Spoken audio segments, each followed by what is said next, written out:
Alhamdulillah.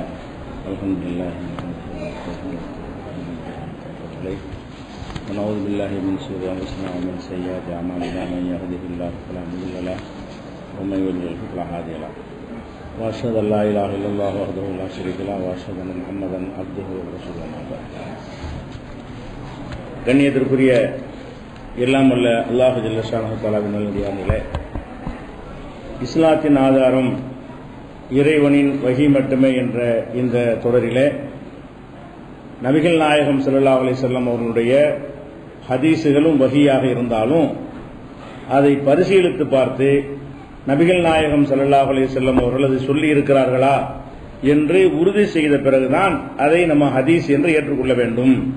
அதில் சந்தேகம் வந்துவிட்டாலோ திருக்குர்ஆனுக்கு மாற்றமாக இருந்தாலோ அது நபிகள் நாயகம் ஸல்லல்லாஹு அலைஹி வஸல்லம் அவர்கள் சொல்லி இருக்க மாட்டார்கள் என்ற முடிவுக்கு வந்துவிட வேண்டும். அது வஹீல சேராது என்பதை நம்ம பார்த்து வருகிறோம். அதற்கு சில குர்ஆனுடைய வசனங்களையும் உதாரணங்களையும் பார்த்தோம். அந்த தொடரில் நபிகள் நாயகம் ஸல்லல்லாஹு அலைஹி வஸல்லம் சொல்றாங்க, மன் ஹத்தஸ அன்னி பி ஹதீஸின், என் வழியாக ஒருவன் ஒரு ஹதீஸை அறிவிக்கிறான், யுரா அன்னஹு கிதுபுன், அது பொய் என்று கேட்பவர்களால் கருதப்படுகிறது. அந்த மாதிரி செய்தி என் வழியாக கேட்கும் போதே பொய் என்று கருதும் வகையில ஒரு செய்தியை ஒருவன் அறிவிப்பானையானால் ஃபஹுவ அஹதுல் காதிபீன், அவன் பொய்யர்கள்ல ஒருவன் என்று நபிகள் நாயகம் ஸல்லல்லாஹு அலைஹி வஸல்லம் சொல்றாங்க. அப்ப ரசூல் ஸல்லல்லாஹு அலைஹி வஸல்லம் சொன்னதாக ஒரு செய்தி வந்தா அதை கேட்டவனே பொய்யின் பளிச்சுன்னு சில தெரியும். இப்படி இல்லாம ரசூலுல்லாஹ் சொல்லியிருப்பாங்க. இந்த மாதிரி இருக்குமையானால் அது நான் சொன்னது இல்ல, அது ஒரு பொய்யன் சொன்னது, நீங்களும் ஒரு பொய்யன் ஆயிருவீங்க என்று நபிகள் நாயகம் ஸல்லல்லாஹு அலைஹி வஸல்லம் சொன்னதாக சஹீஹ் முஸ்லிம்ல முதல் ஹதீஸ் இதுதான். முஸ்லிம் எடுத்தீங்கன்னா அதுல ஃபர்ஸ்ட் ஹதீஸ் என்ன, இதுல இருந்து ஆரம்பிப்பாரு. அப்போ ஒரு ரசூல் ஸல்லல்லாஹு அலைஹி வஸல்லம் வழியாக ஒரு செய்தியை பொய் என்று கருதப்படுமோ என்கிற ஒரு செய்தியை ஒருவர் அறிவிப்பாரையானால் அவரும் பொய்யர்களில் ஒருவர் என்கிற இந்த ஹதீஸும் அந்த மெசேஜை பரிசீலிக்க வேண்டும். அந்த மெசேஜும் சரியா இருக்கணும், அறிவிப்பாளரும் சரியா இருக்கணும், அந்த கருத்தும் சரியாக இருக்க வேண்டும் என்பதற்கு இந்த ஒரு ஹதீஸும் ஆதாரமாக இருக்கிறது. அதே போல நபிகள் நாயகம் ஸல்லல்லாஹு அலைஹி வஸல்லம் சொல்றாங்க, இதா சமயத்துமுல் ஹதீஸ் அன்னி, என் வழியாக நீங்கள் ஒரு ஹதீஸை கேள்விப்படுகிறீர்கள். ரசூல் ஸல்லல்லாஹு அலைஹி வஸல்லம் சொன்ன சரியான ஹதீஸ் இது. என் வழியாக நீங்கள் ஒரு ஹதீஸை கேள்விப்படுகிறீர்கள், அது தாரிஃபுஹு குலூபுக்கும், உங்களுடைய உள்ளங்களுக்கு அது நல்ல செய்தி என்று படுகிறது, நல்ல செய்தி என்று படுகிறது. ஓ தலீனுலகு அஷாருக்கும், உங்களுடைய மயிர்கால்கள் எல்லாம் முடிகள் எல்லாம் சிலிர்த்துக் கொள்கிறது, அது கேட்டவுடனே அழகான செய்தியா இருக்கிறது என்று என்ன செய்கிறது, சிலிர்த்துக் கொள்கிறது. ஓ அபுசாருக்கும், உங்களுடைய மேனியும் சிலிர்க்கிறது. ஓ தரவுன அன்னகு மின்கும் கரீபுன், அது உங்களுக்கு ரொம்ப நெருக்கமாக நமக்கு நல்ல நெருங்கி இருக்கின்ற ஹதீஸ், நம்ம கட்டி அணைச்சிக்கலாம் அந்த மாதிரி உங்களுக்கு தெரிகிறது. அப்படி இருந்தால் அன அவுலாக்கும் பிஹி, அதை சொல்வதற்கு நான் தகுதியானவன், அதை நான் தான் சொல்லியிருப்பேன். அந்த மாதிரி ஒரு செய்தி இருந்தால் நான் தான் சொல்லியிருப்பேன். ஆனா வைதா சமயத்துமுல் ஹதீஸ் அன்னி, என் வழியாக ஒரு செய்தியை நீங்கள் கேட்கிறீர்கள், துன்கிர்ஹு குலூபுக்கும், உங்கள் உள்ளங்களே அது தவறு என்று சொல்கிறது. ரசூலுல்லாஹ் சொன்னாங்கன்னு சொல்லும் போது ரசூலுல்லாஹ் இப்படியே சொல்லுவாங்க அப்படின்னு உங்களுக்கு படுகிறது. அவன் துன்கிர்ஹு குலூபுக்கும் தன்ஃபுர் அஷாருக்கும் அபுசாருக்கும், உங்களுடைய மேனி உங்களுடைய முடிகள் எல்லாம் இப்படி வெறுக்கிறது. இப்படி ரசூலுல்லாஹ் சொன்னா இப்படியா சொல்லுவாங்க ரசூலுல்லாஹ் அப்படின்னு உங்களுக்கு படுகிறது. ஓ தரவுன அன்னகும் மின்கும் பாயிதும், இது ரொம்ப தூரமா நின்றுக்கிறோம் அப்படின்னு நீங்களே ஒதுங்குற அளவுக்கு அது இருக்கிறது. அதை விலைக்கு சொன்னா விலைக்கு சொல்ல வைக்கப்படுற அளவுக்கு இருக்கிறது. அந்த மாதிரி ஒரு செய்தி இருக்குமையானால் அபாதுக்கும் மின்ஹு, அதை விட்டு நான் ரொம்ப தூரமான நான் சொன்னது இல்ல. என் வழியாக ஒரு செய்தி வரும் பொழுது அவர் சொன்னார் இவர் சொன்னார் இவர் சொன்னார்ங்கிறதையும் பாருங்க, அது ஒரு விஷயம். நம்மளா எடுத்துக்கொண்ட முடிவது அது குர்ஆன் அடிப்படையில். அறிவிப்பாளரையும் பாருங்க, மெசேஜையும் பார்க்கணும். அந்த மெசேஜ் எப்படி இருக்கணும்னா, இதை ரசூல் ஸல்லல்லாஹு அலைஹி வஸல்லம் சொல்வதற்கு தகுதியான அந்த மெசேஜ் இருக்குதா?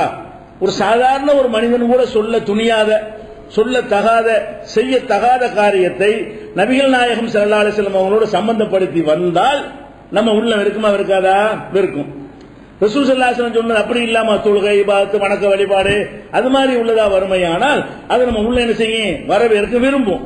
அப்ப அந்த மாதிரியான ஒரு அடிப்படையில் நீ ஹதீஸை பார்க்கணும்.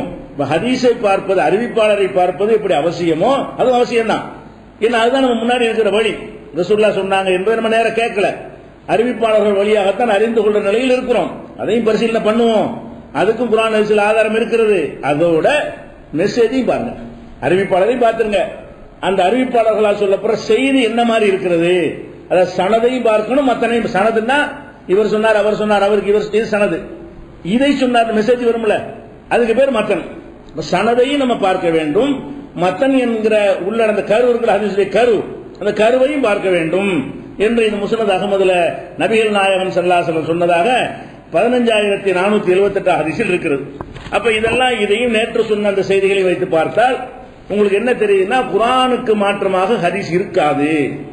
ரசூல் ஸல்லல்லாஹு அலைஹி வஸல்லம் குர்ஆனை விளக்குவதற்கு வந்திருக்கிறார்கள், எதிராக பேச மாட்டார்கள். எதிராக இருக்கிறதாக வறுமையானால் அது ஹதீஸ் அல்ல. அப்படி மறுத்தா ஹதீஸை மறுக்கிறவன் ஆக மாட்டான். எல்லாரும் மறுக்கிறாங்க சொல்லிட்டோம். லைஃப் என்றும் சாது என்றும் மக்லூப் என்றும் முல்தரபு என்றும் பல பெயர்களை வைத்துக் கொண்டு ஹதீஸ்களை மறுக்கத்தான் செய்கிறார்கள். தக்க காரணம் இருக்கிறதுனால ஹதீஸ் மறுப்பாளர்கள் சொல்றது இல்ல. அதை விட தக்க காரணம் எதுக்கு இருக்கிறது? குர்ஆனுக்கு மாத்தவன்னு மறுக்கும் போது இருக்கிறது. அவர் சரியில்லை இவர் சரியில்லைன்னு மறுக்கும் போது இருக்கிற காரணத்தை விட இது அல்லாஹ்வுடைய வேதத்துக்கு எதிராக இருக்கிறது அப்படிங்கிற காரணத்துக்காக மறுத்தால் அது எப்படி ஹதீஸ் மறுப்பாகும்? ரசூலுல்லாஹ் சொல்லலன்னு தானே மறுக்கிறோம், ரசூலுல்லாஹ் சொன்னதையா மறுக்கிறோம். இதை நபிகள் நாயகம் ஸல்லல்லாஹு அலைஹி வஸல்லம் சொல்லியிருக்க மாட்டார்கள், குர்ஆனுக்கு மாற்றமாக சொல்லியிருக்க மாட்டார்கள் அப்படிங்கறத விளங்கிக் கொள்றோம். இது தொண்டு தொட்டு இந்த ஷோபா, இந்த யஹ்யா இப்னு மயன், யஹ்யா இப்னு சயீதுல் கத்தான், அஹ்மது இப்னு ஹம்பல், புகாரி, இது மாதிரியான அறிஞர்கள் எல்லாம் இந்த விதியை ஒரு ரூலாக உருவாக்குவதற்கு முன்னாடியே சஹாபாக்கள் மத்தியில இந்த விதி இருந்திருக்கிறது. அவங்க விதியாக பேசிக் கொள்ளாவிட்டாலும் ஒரு ஹதீஸின் வந்தவன் என்ன செய்வாங்க, சஹாபி தான் சொல்றாரு. சஹாபி காலத்துல சஹாபி தானே சொல்லுவாரு. ஒரு சஹாபிக்கு இன்னொரு சஹாபி சொன்னா இது இருக்காத, இப்படி ரசூலுல்லாஹ் சொல்லிருக்க மாட்டாங்களே, குர்ஆன்ல இப்படி இருக்கு. சஹாபாக்கள்கிட்ட நடந்திருக்கு. சஹாபாக்கள் மத்தியில அவங்கள யாரையும் அறிவிப்பாளர் உரச தேவையே இல்லைங்க. சஹாபிக்கு சஹாபி தான் சொல்லுவாரு. நம்ம என்ன செய்யணும், சஹாபிக்கு அளவுகோல் அவங்களை விமர்சிக்க கூடாதுன்னு வச்சிருக்கிறோம். சஹாபாக்களை பொறுத்தவரை அவங்க தங்களுக்குள்ள சமம் என்கிற வகையில ஒரு சஹாபி ரசூலுல்லாஹ் சொன்னதாக சொன்னாரையானால் இன்னொரு சஹாபி கேட்பாரு, சொல்லியிருக்க முடியாது, இது இந்த வசனத்துக்கு மாற்றமா இருக்குது, இந்த வசனம் இப்படி சொல்லுது, அந்த வசனம் அப்படி சொல்லுது, அதுக்கு மாற்றமா இப்படி இருந்தா ரசூலுல்லாஹ் சொல்லியிருக்க மாட்டாங்க, நீ ஒழுங்கா கவனிச்சிருக்க மாட்ட, ரசூலுல்லாஹ் சொன்னது சரியா. அப்ப என்ன விளங்குறோம், நபிகள் நாயகம் ஸல்லல்லாஹு அலைஹி வஸல்லம் அவர்கள்ட்ட பயிற்சி பெற்ற தோழர்களை இந்த பயிற்சியை தான் பெற்றார்கள். விவரமான அறிஞர்கள் என்று அறியப்பட்ட தோழர்கள் எல்லாம் குர்ஆனுக்கு மாற்றமா வந்தால் நம்ம ஏத்துக்கிற கூடாது. அதற்கு நிறைய சான்றுகள் இருக்கிறது. உதாரணமாக அந்த ஒரு ஃபாத்திமா பின்த் கைஸ் என்று ஒரு அம்மா, அவங்கள விவாகரத்து பண்றாரு கணவர். விவாகரத்து பண்ண உடனே அவர் ரசூல் ஸல்லல்லாஹு அலைஹி வஸல்லம், அந்த ஹதீஸ்ல வருது, ரசூல் ஸல்லல்லாஹு அலைஹி வஸல்லம் அவர்கள் அந்த பெண்ணுக்கு தங்குற வசதியும் செய்து கொடுக்க தேவையில்லை, செலவீனமும் கொடுக்க தேவையில்லை என்று ரசூலுல்லாஹ் தீர்ப்பளித்ததாக அந்த அம்மா சொல்றாங்க. ரசூல் ஸல்லல்லாஹு அலைஹி வஸல்லம் அவர்கள் என்னுடைய கணவர் என்னை விவாகரத்து செய்த போது எனக்கு என்ன செய்யல, தங்குற இடத்துக்கு கணவரை பொறுப்பாக்கவில்லை, உணவு தர்ற பொறுப்பை என்ன செய்யல, விவாகரத்து செஞ்ச அந்த அவங்களுக்கு நஷ்டஈடு கொடுக்கணும்ல, அதுக்கு பொறுப்பாகவில்லை அப்படின்னு ஒரு அம்மா சொல்றாங்க.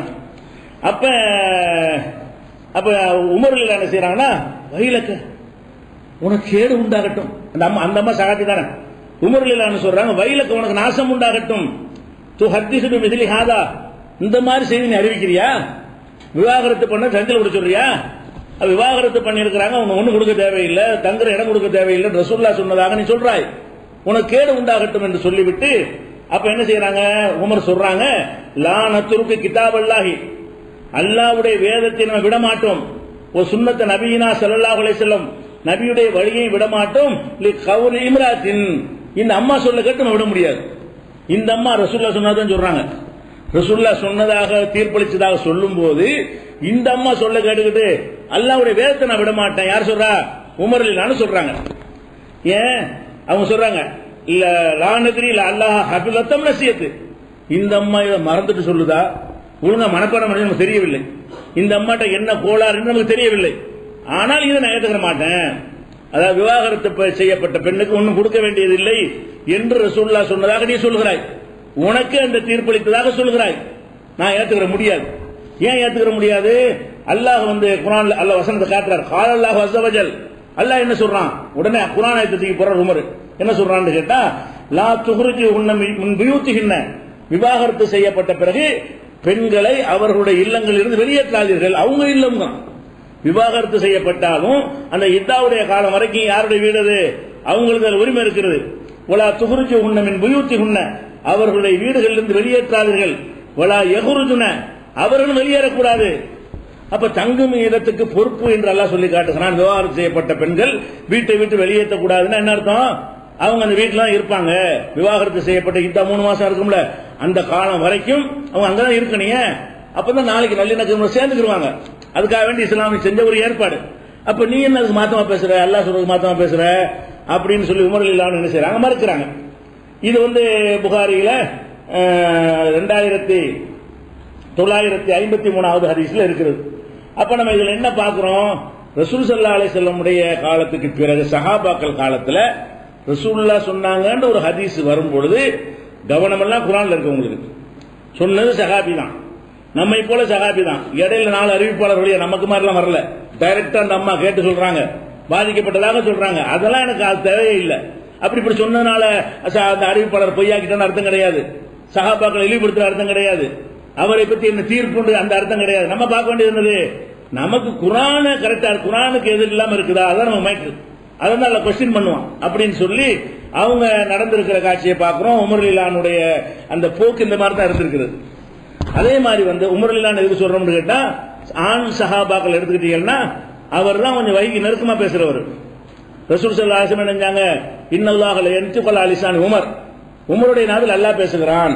பல விஷயங்கள்ல ரசூலுல்லாஹ் ஒன்னு நினைப்பாங்க, சட்டம் போடுவாங்க, உமர் இது நல்லா இல்ல, இப்படிதான் இருக்கணும்பாங்க. அவர் சொன்ன மாதிரி வகி வந்துடும். இந்த மாதிரியான விஷயங்கள் அந்த ஜனாசா தொழுக போனாங்கல்ல முனாபிக்கு, அந்த சம்பவம் உள்பட பெண்களுக்கு ஹிஜாப் போடுற விஷயங்கள் உள்பட பல விஷயங்கள்ல அவர் சொல்லி தான் என்ன செய்யுது, ரசூலுல்லாஹ் ஒரு மாதிரி சொல்றாங்க, அவர் ஒரு மாதிரியா சொல்றாரு. அவர் சொல்றபடி சில சட்டங்கள் இறங்கி இருக்கிறது. அது கூறுகட்ட ஆள் இல்ல, அது சொல்ல வர்றேன். சஹாபாக்கள்ல ரொம்ப விவரமான ஒரு ஆள், அதாவது அல்லாஹ் அவர் நாவில் பேசுறான் என்கிற புகழுக்கு உரிய ஒரு ஆள், சரியா சிந்திக்கிற ஒரு ஆள் தான். அவர் தப்பா சிந்திப்பார். ரசூலுல்லாஹ் மூத்தா போன அப்ப தப்பா சிந்திச்சாரு, அதுக்கு சொல்லல. அப்ப அந்த மாதிரி இருக்கிற ஒரு சஹாபி என்ன செய்யறாருன்னு கேட்டா, ஒரு ஹதீஸ சொன்ன உடனே, சஹாபிய சொன்ன உடனே, எனக்கு தான் நடந்ததுன்னு சொன்ன உடனே வேற ஆளுக்குள்ள கேட்டுன்னு சொல்லல, இந்த அம்மாவுக்கு தான் தீர்ப்பு அளிச்சிருக்கிறாங்க. அதையெல்லாம் கேட்டு என்ன செய்யறாரு, முடியாது. உன் சொல்ல கேட்டு ரசூல் அல்லாஹ்வுடைய சொல்ல நான் விட மாட்டேன், நீ ஒழுங்கா கேட்டியா, என்னத்தை கேட்டன்னு தெரியல, உன்னோட ஒண்ணு கேட்டியா, மறந்துட்டியா அப்படின்னு சொல்லி அவங்க விமர்சிக்கிற காட்சியை பார்க்கணும். அதே மாதிரி இன்னொரு சம்பவத்தில் என்ன பார்க்கணும்னு கேட்டா, உமர் ரலியல்லாஹு அன்ஹு அவங்க என்ன செய்யறாங்கன்னா, உமர் ரலியல்லாஹு அன்ஹு அவர்கள் கொல்லப்படுறாங்க. கொல்லப்பட்டவனை தொழுகிட்டு இருக்கும்போது கொல்லப்பட்டுறாங்க. கத்தியால் குத்தப்பட்டு அவங்க அந்த வேதனையில கொல்ற சாவுறது கொஞ்ச நேரத்துக்கு முன்னாடி சுஹைபுங்கிறவர் வர்றாரு. சுஹைப் அந்த ஆதி காலத்தில் இஸ்லாத்தை ஏற்று வீட்டை வீட்டுலாம் விரட்டப்பட்ட அது பெரிய சம்பவம். அந்த சுஹைப் என்பவர் அழுதுகிட்டே வர்றாரு. யா சகோதரரே, தம்பி, அண்ணன் கூப்பிட்டு வர்றாரு. அப்ப உமர் ரலியல்லாஹு அன்ஹு சொல்றாங்க, யா சுஹைபா தபக்கி அலைய, எனக்கு ஏற்பட்ட இந்த வேதனையை பார்த்து அழுகுறியா? வேதனையில் துடிக்கிறார் அவரு, கத்தியால் குத்தப்பட்டு. அப்ப கொஞ்ச நேரத்தில் இறந்து போயிருவாருங்கிற அளவுல இருக்கும் பொழுது அவர் ஒரு தோழர் பார்த்து என்ன செய்யறாரு, அழுது கொண்டே வர்றாரு. எனக்கா நீ அழுகுறியான்னு கேட்டு என்ன செய்யறாங்கன்னு கேட்டா, ரசூல் ஸல்லல்லாஹு அலைஹி வஸல்லம் என்ன சொன்னாங்க, இன்னல் மையித்த யுஅஸபு பிபுகாய் அஹ்லிஹி, அந்த உறவினர்கள் அழுவதன் மூலமாக மையத்துக்கு வேதனைன்னு சொல்லி இருக்கிறாங்க. நீ அழுதா நான் செத்து போயிட்ட எனக்கு வேதனை, எனக்காக நீ அழுதால் எனக்கு வேதனை செய்யப்படும் என்று உமர் ரலியல்லாஹு அன்ஹு சொன்னாங்க. இப்படி ஒரு சம்பவம் நடக்கிறது. இந்த சம்பவம் நடந்த உடனே இதை பற்றி என்ன செய்யறாங்கன்னா, ஆயிஷா நாயிட்ட பிற்காலத்தில் இது முடிஞ்சு போச்சு, அது மூத்தா போயிட்டா நடந்து போச்சு. ஆயிஷா நாயிட்ட இந்த மாதிரி இப்ப நடந்துச்சு, உமர் அப்படி சொன்னாங்க அப்படி சொல்லப்படுது. அப்ப ஆயிஷா நாய் என்ன செய்யறாங்கன்னா, வல்லாஹி மா ஹத்தஸ ரசூலுல்லாஹி ஸல்லல்லாஹு அலைஹி வஸல்லம், இந்த மாதிரி ரசூலுல்லாஹ் சொல்லவே கிடையாது. உமர் ரலியல்லாஹு அன்ஹு சொல்றாங்க ரசூலுல்லாஹ் சொன்னதாக. ஆயிஷா நாய் என்ன சொல்றாங்க, ரசூலுல்லாஹ் சொல்லவே கிடையாது. ஏன் சொல்லவே கிடையாது? இன்னல்லாஹ லா யுஅஸிபுல் மூமின, மூமினை பிபுகாய் அஹ்லிஹி, சொந்தக்காரங்க அழுகுற காரணத்தினால தண்டிப்பான் என்று ரசூலுல்லாஹ் சொல்லவே இல்லை. உமர் சொன்னார்ல, அந்த மாதிரி சொல்லவில்லை. வலாக்கின் ரசூலுல்லாஹி ஸல்லல்லாஹு அலைஹி வஸல்லம் கால, ரசூலுல்லாஹ் சொன்னது என்னவென்று சொன்னால், இன்னல்லாஹ லா யஸீதுல் காஃபிர அஸாபன் பிபுகாய் அஹ்லிஹி, ஒரு காபிராக இருக்கிற ஒருத்தன் இறந்துட்டான் என்று சொன்னால் அவனுடைய உறவினர்கள் அழுவதன் மூலமாக அவனுக்கு தண்டனை அதிகமாகிறது அப்படின்னு தான் சொன்னாங்க. இந்த மாதிரி விஷயத்தை சொல்லல என்று அவங்க சொல்லிடுறாங்க. சொல்லிவிடுவாங்க என்ன செய்யறாங்க, அதுல பிரச்சனை. இப்ப சொல்லிட்டு வகாலத் ஹஸ்புக்குமுல் குர்ஆன், குர்ஆன் உங்களுக்கு போதும், குர்ஆன் இருக்கு. அது என்ன சொல்லுகிறது, வலா தஸிர் வாஸிரத்துன் விஸ்ர உக்ரா, ஒருவருடைய பாவ சுமையை இன்னொருவர் சுமக்க மாட்டார். இப்ப நான் மூத்தா போயிட்டேன், எனக்காக குடும்பத்தில் உள்ளவங்க அழுகுறாங்க, அவங்கள நான் ஏன் தண்டிக்கணும்? அவங்களும் தண்டிக்கிட்டு, யாரோ செய்வதற்காக யாரும் எல்லாம் தண்டிப்பானா? நான் ஏதாவது தப்பு செஞ்சா என்னை எல்லாம் தண்டிப்பாங்கிறது சரி, மையத்துக்கு முன்னாடி சொந்தக்காரங்க அழுதார்களே ஆனால் அந்த அழுதவனுக்கு தண்டனை அது லாஜிக்காக இருக்கு. அதுவும் தண்டனை கிடையாது. ஒப்பாரி வைக்கிறத மார்க்கத்தில் குற்றம், அழுவுறது தப்பு கிடையாது. ஒரு வச்சுக்கிட்டாலும் வைத்துக் கொண்டாலும் அழுவுறவனை தண்டிக்கணுமே தவிர இவர் ஏன் தண்டிக்கணும்? இறந்து அவருக்கு என்ன ஒன்றும் செய்ய முடியாத, அவருக்கு என்ன ரோல் இருக்குதுல? அவன் அழுத இவனுக்கு தண்டனை அடிப்படையே மாறுத, இஸ்லாத்தினுடைய பேசிக்கே மாறுத. அல்லாஹ் குர்ஆன்ல என்ன சொல்லி காட்டுறான்? ஒரு சுமையை ஒருவர் சுமக்க மாட்டான்னு குர்ஆனை படிக்கல நீ?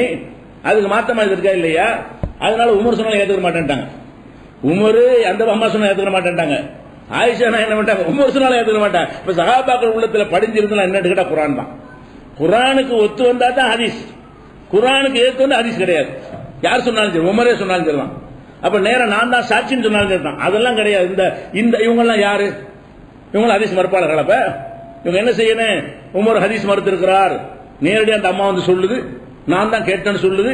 அதுக்கு பிறகு மறுத்தாரையானால் உமர் ஹதீஸ் மறுப்பாளர் பத்தா கொடுப்பீங்களா? மறுக்கத்தானே செஞ்சாரு. அதுக்கு என்ன சொல்றீங்க காரணம்? அது குர்ஆனுக்கு மாத்தமா தெரிஞ்சு. அதான் நாங்களும் சொல்றோம், குர்ஆனுக்கு மாத்தமா தெரிஞ்சா மறுத்தா ஹதீஸ் மறுப்பாளர் கிடையாது. அந்த மாதிரி தான் ரசூல் ஸல்லல்லாஹு அலைஹி வஸல்லம் அவருக்கு ட்ரைனிங் கொடுத்துட்டு போயிருக்கிறாங்க. அதை நம்ம பார்க்கிறோம். இதே மாதிரி வந்து அந்த இறந்த இதே மாதிரி இப்னு உமர் அவர் என்ன செய்வார்? பத்ர் போர்க்களத்தில் கொல்லப்பட்டவங்க எல்லாம் ஒரு கிணத்துல தூக்கி போடுவாங்க. போட்டவன என்ன செய்வாங்க? ரசூல் ஸல்லல்லாஹு அலைஹி வஸல்லம் பேசுவாங்க. எப்படி? இந்த மாதிரி இன்னா வஜத்னா மாவாத ரப்புனா ஹக்கா, எங்கள் இறைவன் எங்களுக்கு வாக்களித்து நாங்கள் அடைந்து கொண்டோம்.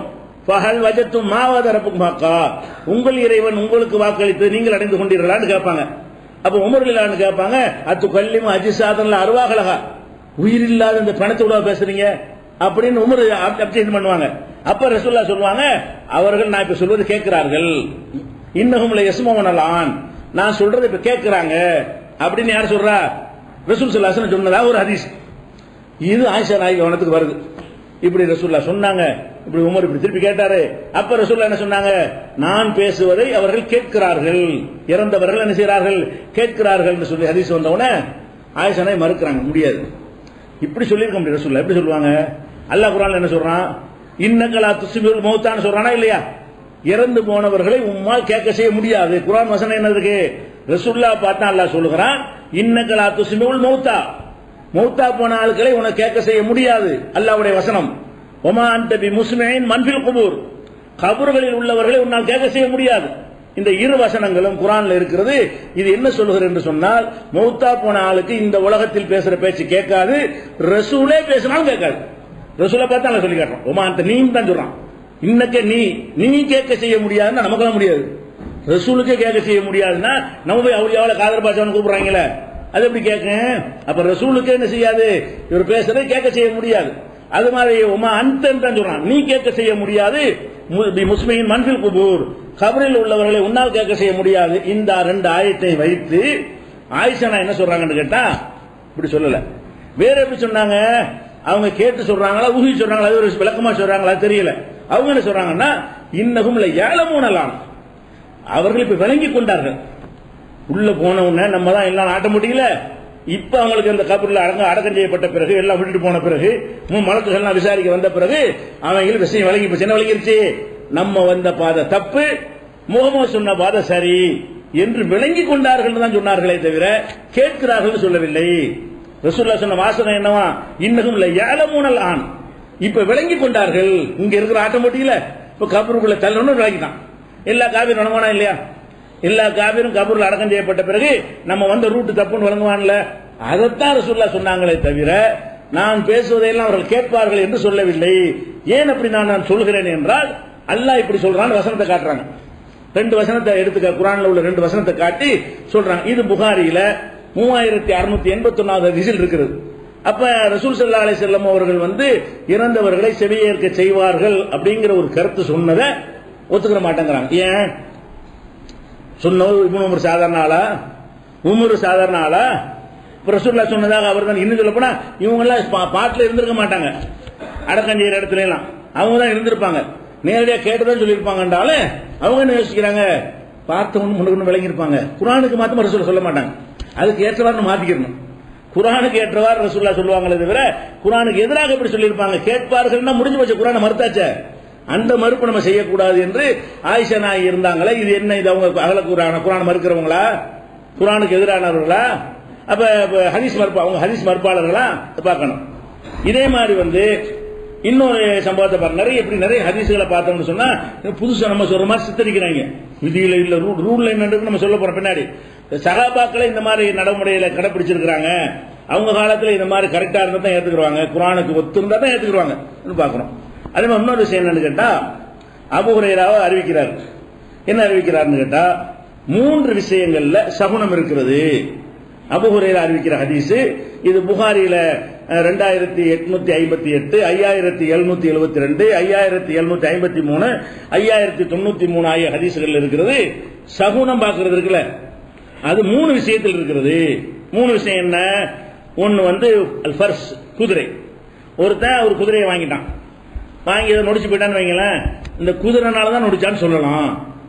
அது சகுனம் தானே. இந்த பொண்ணு வந்துதான் வீடு உருப்படாம போச்சு சொல்லுவாங்கல்ல, இந்த புள்ள பிறந்துச்சு எல்லாம் தர்த்தனி முடிச்சு போச்சு அப்படிம்பாங்க. இப்படி எல்லாம் பாக்குறது சகுனம். இப்படி சகுனம்னா என்னன்னு கேட்டா, தனக்கு ஏற்படக்கூடிய இழப்புகளை எதன் மீதாவது சம்பந்தப்படுத்துறது. இந்த பூனை குறுக்க போனா நடந்துச்சு, யானை பார்த்தா நடந்துச்சுன்னு சொல்றோம்ல, இந்த மாதிரி சொல்வதெல்லாம் தப்பு. 3 விஷயத்து சொல்லலாம். ரசூல்லா சகுனத்தை முழுசா தடுத்துட்டாங்களாம். 3 விஷயத்தில் சகுனம் பார்க்கலாம் என்று ரசூல்லா சொன்னதாக அபூ ஹுரைரா அறிவிக்கிறார். 3ல ஒன்னு என்ன? அல் ஃபர்சு, குதிரை. குதிரையை வச்சு டெவலப் பண்ணி கூட கார் வாகனத்தில் கூட வச்சுக்கலாம். இந்த கார் தான் எல்லாம் நஷ்டமாகி போச்சு அப்படிலாம் சொல்றவங்களா இருக்கிறாங்க. சரி. 2வது ஒரு மரத்து பெண், ஒரு வீடு ஒரு பெண் வாழ்க்கைப்பட்டு வர்றான், நல்ல வசதியா வச்சுருவீங்களேன், இது அப்படி செல்வம், அந்த பொண்ணு காலை வச்சா குளிக்குதுமாங்க, நுடிச்சு வச்சுருவீங்களேன், இவ காலை வச்சவன உருப்படாம போச்சு சொல்றாங்களா இல்லையா? அதுக்கு அப்படி சொல்லலாம்னு இருக்கிற ஹதீஸ் பிரகாரம், இந்த அபூ ஹுரைரா அறிவிக்கிற பிரகாரம் ரசூலுல்லாஹ் சொன்னதா தான் சொல்றாரு. குதிரையை சம்பந்தப்படுத்தி இந்த மாதிரி பேசிக்கொள்ளலாம், பெண்களை சம்பந்தப்படுத்தி பேசிக்கொள்ளலாம். ஒத்தார் வீடு, ஒரு வீடு மாறுற வீடு வாங்குறோம், அந்த வீட்டுல நல்லா இருந்தோமா, இந்த வீட்டுக்கு மாறி வந்தவன வைத்த வலி, தலைவலிங்க, காய்ச்சலும், மவுத்தும், அது மாதிரி பல நஷ்டம் ஏற்பட்டு இருந்தீங்களேன், உடனே நினைச்சு சொல்றது இந்த தத்தினம் பிடிச்ச வீடு, இந்த வீட்டை வாங்கிறாதீங்க அப்படின்னு சொல்றோமா இல்லையா? அப்ப தரித்திரம் பிடித்த ஒரு பெண்ணு, தரித்திரம் பிடித்த வீடு, தரித்திரம் பிடித்த குதிரை என்று சொல்றதுக்கு அனுமதி இருக்குது. வேற எதுக்கு சொல்லக்கூடாது, எல்லாத்திலையும் தரித்திரம் என்று சொல்லக்கூடாது, இந்த 3க்கு மட்டும் சொல்லலாம் என்று ரசூலுல்லாஹ் சொன்னதாக யார் சொல்றா? அபூ ஹுரைரா சொல்றாரு. இப்ப இத யாருமே ஏத்துக்கல, எல்லாருமே அந்த பரையலுக்கு ஏத்துக்குறாங்க, எல்லாம் செய்யலாங்கிற ஏத்துக்குவான். ஏகத்துவ கொள்கையில் உள்ள ஆளுக்கு ஏத்துக்க மாட்டாங்க. இந்த குர்ஆன் மறுப்பாளர்கள் கூட்டம் இருக்காங்களே, அவங்க உள்பட ஏத்துக்க மாட்டாங்க. அப்ப என்ன மேட்டர்னு கேட்டா, ஆயிஷா நாயகி என்ன செய்யறாங்கன்னு கேட்டா, இந்த மாதிரி சொல்லவில்லை ரசூலுல்லாஹ், இவர் பாதி விட்டுட்டாரு. ரசூல் ஸல்லல்லாஹு அலைஹி வஸல்லம் இப்படி சொல்லவே இல்லை. என்ன சொன்னாங்கன்னா, கான யக்கூல், ரசூல் ஸல்லல்லாஹு அலைஹி வஸல்லம் சொல்லிக் கொண்டிருந்தார். நான் அவங்க கேட்டுக்கிறாங்க, என்ன சொல்றாங்கன்னா, கான அஹ்லுல் ஜாஹிலியத்தி யக்கூலுன், அறியாமை காலத்து மக்கள் சொல்லிக் கொண்டிருக்கிறார்கள், அத்தீரத்து பில் மரத்தி ஒத்தாரி ஒத்தாபத்தி, சகுனம் என்பது பெண்ணிடமும் வீட்டிலையும் வாகனத்திலும் இருக்கிறது என்று அறியாமை கால மக்கள் சொல்கிறார்கள் என்று ரசூலுல்லாஹ் சொன்னாங்க. அதை விட்டாரு ரசூலுல்லாஹ் அவங்க ஆதரிச்சு சொல்லல, இந்த முட்டாப்பையில சொல்றாங்கன்னு சொன்னதை, இந்த முட்டாப்பையில சொன்னாங்க மட்டும் விட்டுட்டார் அவர். அது ரசூலுல்லாஹ் அங்கீகரிச்ச மாதிரி. இந்த முட்டாப்பைய சொல்றான்னு சொன்னோம்னா அது கண்டிக்கணும்னு அர்த்தம். இந்த 3 விஷயத்தில் சகுனம் இருப்பதாக மூடர்கள் சொல்கிறார்கள் அப்படிங்கிறோம். மூடர்கள் சொல்கிறார்கள் என்ன அர்த்தம்? அது நமக்குள்ள இல்லைன்னு அர்த்தம். இவர் என்ன பண்ணிட்டாருன்னு கேட்டா, இந்த மூடர்கள் சொல்கிறார்கள் விட்டுவிட்டார், கவனிக்காம இருந்திருப்பார். 3ல் இருக்கிறது என்று மூடர்கள் சொல்றாருன்னு சொல்லுவாங்கல்ல, அந்த வாசகத்தை கவனிக்கல இவர். கேட்காம ஏதோ நோட் பண்ண கவனிக்கும் போது பாதியை மனப்பாடம் பண்ணிட்டாரு, பாதியை சொல்லல. அப்ப ஆயிஷா என்ன பண்றாங்கன்னா, இந்த ஹதீஸ் இப்படி இல்ல, இப்படின்னா இது இஸ்லாம் பேசிக். அது காரணம் என்னன்னு கேட்டா, ஒரு ஆயத்தை எடுத்து போடுறாங்க, சும்மா கராத் ஆயிஷா, பிறகு ஆயிஷா ஓதி காட்டினார்கள், மா அஸாப மின் முஸீபத்தின் ஃபில் அர்தி வலா ஃபி அன்ஃபுசிக்கும் இல்லா ஃபி கிதாப், உங்களுடைய பூமியிலேயோ உங்களுக்கு உள்ளேயோ ஏதாவது ஒரு முசீபத்து ஏற்படுமானால், துன்பங்கள் ஏற்படுமானால், அது பதிவேட்டில் உள்ளபடிதான் நடக்கிறது, ஊட்டுனால இல்ல, குதிரையினால இல்ல, பெண்ணுனால. உனக்கு எழுதப்பட்டுருச்சு, உனக்கு இத்தனாம் தேதியில இருந்து உனக்கு இறங்கு முகம் எழுதியாச்சு, அது இந்த வீடு முடிவு பண்ணல, அந்த நேரத்தில் வீடு மாறிக்கிட்ட, அதனால சம்பந்தப்படுத்துறதே தவிர அல்லாஹ்வுடைய எல்லா விதமான நல்லது கெட்டதுகள், மனிதனுக்கு ஏற்படுற நல்லது கெட்டது எல்லாமே விதிப்பலகையில் உள்ளபடி நடக்குது என்று குர்ஆன் இருக்கிறதுனால, குர்ஆனுக்கு மாத்தமா ரசூல் அப்படி சொல்லுவாங்க அப்படிங்கிறதுனால மறுக்கிறாங்க. அது போக இந்த ஒரு வார்த்தை விட்டுட்டாருன்னு மறுக்கிறாங்க.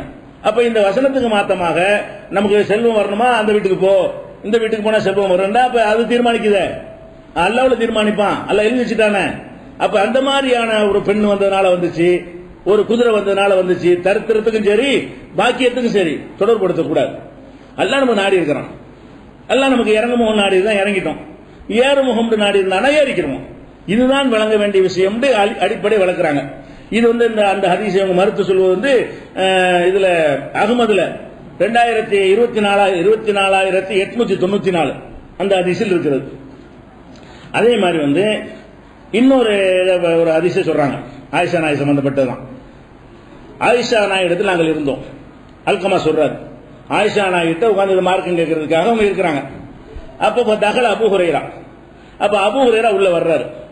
அபூ ஹுரைரா உள்ள வர்ற ஆயிஷா நாகியோட அல்கமா இருந்து இதை பாடம் படிச்சுட்டு இருக்கிறாரு. அப்ப அபூ ஹுரைரா வர்றாரு. வந்த உடனே ஆயிஷா நாய் கேட்கிறாங்க, அன்தல்லதி துஹத்திது, நீ தான் அறிவிச்சுட்டு இருக்கிறியா, அன்ன இம்ராத்தன் உஸ்திபத் பி ஹிர்ரத்தின், ஒரு பூனையை துன்புறுத்தியதற்காக ஒரு பெண் வேதனை செய்யப்பட்டால் அது மாதிரி ரபத்தத்துகா அதை கட்டி போட்டு புலம் துத்தையுமுகா அதுக்கு சாப்பாடு கொடுக்காம தண்ணி கொடுக்காம அது மாதிரி துன்பப்படுத்தினாள் என்று சொல்லி அந்த தொடர்புல அது மாதிரி இன்னொரு பெண்ணு நாய் விஷயத்துக்காக வேண்டி நாய்க்கு தண்ணி கொடுத்தா, அதனால எல்லாம் சொர்க்கத்தை அனுப்பிட்டான். இந்த ஹதீஸ் நீ அறிவிக்கிறியா? அவர் அறிவிச்சிருக்காரு. அந்த ஹதீஸ் புகார்ல இருக்குது. இந்த ஹதீஸை அறிவித்து நீதானா? எந்த ஹதீஸ? ஒரு பெண் கெட்ட பெண், இத்தனைக்கு கெட்ட பெண்ணு, அவ ஒரு நாய் தாகத்துல தவித்துக் கொண்டிருக்கும் பொழுது அந்த தன்னுடைய காலுறையை போட்டு தண்ணி எடுத்து புளிஞ்சு அந்த நாய் தாகத்தை தீர்த்தாங்க. அதனால அவருடைய எல்லாத்தையும் எல்லாம் மன்னித்து சொர்க்கத்துக்கு அனுப்பிட்டான் அப்படின்ற ஹதீஸை அறிவிப்பது நீதானா? அபூ ஹுரைரா கேட்கிறாங்க. அவர் என்ன செய்யறாருன்னு கேட்டா, சமயத்துவம் இன்னும் ரசூலுல்லாஹ் சொன்னா நான் கேட்டேன், அறிவிச்சா என்ன தப்புங்கிறாரு. நான் அறிவித்தது நானா சொன்னது கிடையாது, நபி ஸல்லல்லாஹு அலைஹி வஸல்லம் சொன்னதை தான் அறிவித்திருக்கிறேன் அப்படிங்கிறாங்க. அப்ப என்ன செய்யறாங்கன்னு கேட்டா, அவங்க கேட்கிறாங்க, ஹல் தத்ரி மாகாணத்தில் மரத்து அன்னல் மரத்த மாமா பாலத்து காணத்து காபிரத்தன், நீ சொன்ன அந்த செய்தியில அவ காபிரான பெண்ணா இருக்கிறாள் என்று வருகிறது, நீ சொன்ன அந்த செய்தியில. ஆனால் மூமின் அல்லாஹ்விடத்தில் ரொம்ப கண்ணியமானவன். அவன் ஒரு பூனையை துன்புறுத்தியதற்காக மூமினை தண்டிச்சான் என்பதும், ஒரு நாய்க்கு இன்பம் கொடுத்ததற்காக சொர்க்கத்துக்கு அனுப்பினான், காபிருக்கு சொர்க்கம் கொடுத்தான் என்பது இஸ்லாமிய பேசிக்க மாத்தமானது. ஈமான் இல்லாம எந்த ஒரு இதுவும் ஏற்றுக்கொள்ளப்படாதப்பா. இந்த ஹதீஸை எப்படி அறிவிக்கிற? ரசூலுல்லாஹி ஸல்லல்லாஹு அலைஹி வஸல்லம் ரசூலுல்லாஹ் வழியாக ஒரு செய்தியை அறிவிப்பதாக இருந்தால் கைபத்து ஹதீஸ் எப்படி அறிவிக்கணும் கவனமா அறிவி. அப்ப காபிரா இருப்பவர்களுக்கு தான் நம்ம சொல்லணும், காபிரா இருந்தவங்க என்ன தர்மங்கள் செஞ்சாலும் அது துன்யாவுல தான் கிடைக்கும், மறுமையில சொர்க்கம் கிடைக்காது. ஈமான் இல்லாம எதற்கு நன்மை கிடையாது. அப்ப இந்த காபிரான பெண்ணாக இருந்து அவன் நாய்க்கு தண்ணி கொடுத்ததுனால அல்லாஹ் சொர்க்கத்துக்கு அனுப்பிட்டான் என்பது எப்படி இது பேசிக்கு சரியா வரும் அப்படின்னு அவர் கேட்கிறாங்க. அவர் மறுக்கல, மௌனமா இருந்துகிட்டார். யார்? அபூ ஹுரைரா. இந்த மாதிரிலாம் சொல்லாத, ஒழுங்கு கவனமா அறிவி, உன்னோட கொண்டு புரியுற மாதிரி செய்தி அறிவிச்சு விடாதுன்னு சொல்லி கேட்டாங்கன்னு சொல்லி இது முஸ்னத் அஹ்மதுல 10,738 ஹதீஸில் இருக்குது.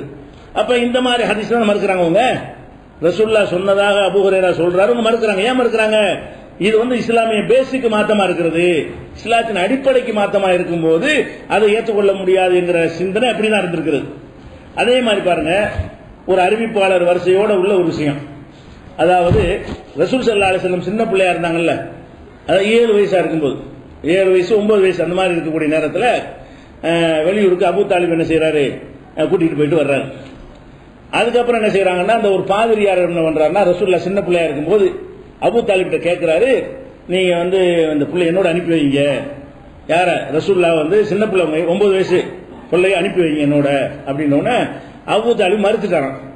உடனே அபூபக்கர் என்ன செஞ்சாங்களா, நீ போயிட்டு அனுப்பி வச்சாங்களாம் அப்படின்னு ஒரு ஹதீஸ் வருது. அபூ தாலிப் மறுத்து விட்டார். உடனே ரசூல் ஸல்லல்லாஹு அலைஹி வஸல்லம் ஒரு சின்ன பிள்ளையா இருந்தாங்கல்ல, அவங்களை யார் அனுப்பி வச்சது? அபூபக்கர் அனுப்பி வைத்தார். யார்? இந்த பாதிரியாரோட. வெளியூர் சுற்று நல்ல பிள்ளையா இருக்காரு, இறைவனோட அத்தாட்சி எல்லாம் தென்படுகிறது, அதனால அவர் என்னோட கொஞ்சம் அனுப்பி வைங்க, நான் எல்லாத்தையும் சொல்லிக் கொடுக்குறேன்னு சொல்லி கூப்பிடுறாரு. அபூ தாலிப் மறுத்துட்டாராம். அபூபக்கர் அனுப்பி வச்சார்கள் இருக்குது. இதுல சனதெல்லாம் கரெக்டா இருக்குது, இதுல உள்ள சனதெல்லாம் என்ன இருக்கு, கரெக்டா இருக்குது. ஆனா வேடிக்கை என்ன தெரியுமா, ரசூலுல்லாஹ் விட 2 வயசு கம்மி அபூபக்கருக்கு. ரசூலுல்லாஹ் 9 வயசுன்னு சொன்னா அபூபக்கர் எத்தனை வயசு? அப்ப 7 வயசு. ரசூலுல்லாஹ் 9 வயசா இருக்கும், அபூபக்கர் 7 வயசு. 7 வயசு புள்ள அனுப்பி வச்சாங்க. 7 வயசு புள்ள பெரிய ஆளு தான் அனுப்பி வைப்பாங்க. அனுப்பி அபூ தாலிப் மறுத்துட்டாராம். இவங்க என்ன நினைச்சிட்டாங்க, கற்பனை நல்லா பண்ணிக்கணும் வழங்குது. ஆனா அறிவிப்பு கரெக்டா இருக்கு.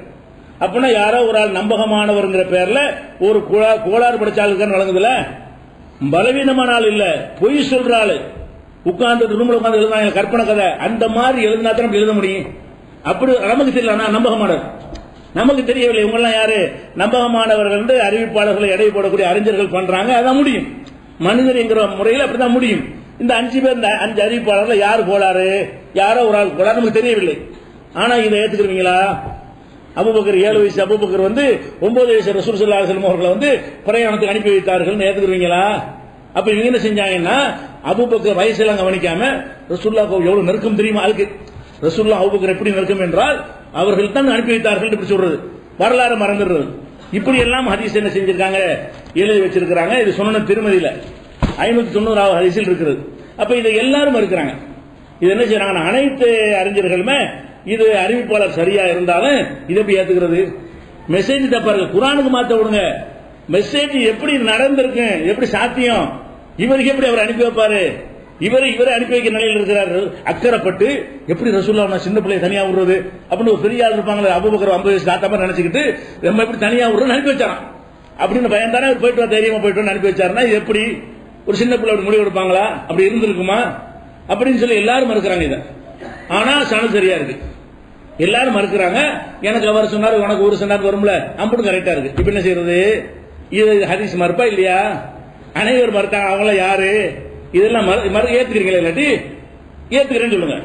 7 வயசு பிள்ளை 9 வயசு பிள்ளை அனுப்பி வச்சுன்னு என்ன செய்யுங்க, ஆமா உண்மைன்னு சொல்லுங்க. அப்படியாவது நீங்களும் மறுப்பீங்க. கேட்கிற அனைவருமே இதை மறுக்கிறீங்க. அது ஏனால மறுக்கிறீங்க? பளிச்சுன்னு தெரிகிறது இது நடந்திருக்க இயலாது. இப்ப நடந்திருக்க இயலாதுன்னு மறுக்கலாம்னா குர்ஆனுக்கு மாத்தம் மறுக்கக்கூடாதா?